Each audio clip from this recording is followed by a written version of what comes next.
നമസ്കാരം. തിരുവല്ല മീഡിയ വാർത്തകളിലേക്ക് സ്വാഗതം.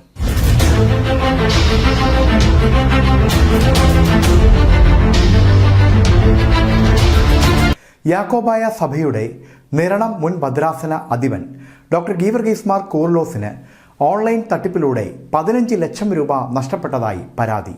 കഴിഞ്ഞ ദിവസം CBIയിൽ നിന്നാണെന്ന് പറഞ്ഞ് ഡോക്ടർ ഗീവർഗീസ് മാർ കൂർലോസിന് ഒരു വീഡിയോ കോൾ വരുന്നു.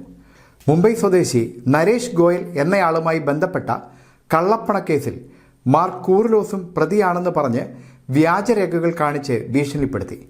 മുംബൈയിലെ ബാങ്കിൽ മാർ കൂർലോസിൻ്റെ പേരിൽ അക്കൗണ്ട് ഉണ്ടെന്നും ഇതിൽ നിന്ന് കള്ളപ്പണ ഇടപാടുകൾ നടന്നെന്നും പ്രതി 2 മൊബൈൽ നമ്പറുകളിൽ നിന്ന് വിളിച്ച് തെറ്റിദ്ധരിപ്പിച്ചു.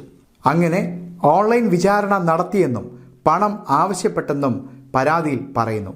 കേസിൽ നിന്ന് ഒഴിവാക്കാനെന്ന പേരിൽ 15 ലക്ഷം രൂപ പിഴയടക്കണമെന്ന് ഭീഷണിപ്പെടുത്തി. അങ്ങനെ പണം തട്ടിയെടുക്കുകയായിരുന്നു. ഡൽഹിയിലെയും ജയ്പൂരിലെയും അക്കൗണ്ടുകളിലേക്കാണ് പണം പോയത്. ഇതോടെ ഗീവർഗീസ് മാർ കൂർലോസ് 15,1186 രൂപ ഓൺലൈൻ തട്ടിപ്പിലൂടെ നഷ്ടപ്പെട്ടെന്ന് കാണിച്ച് കീഴ്വായ്പൂർ പോലീസ് സ്റ്റേഷനിലും തുടർന്ന് സൈബർ സെല്ലിലും പരാതി നൽകി. News desk, Thiruvalla media.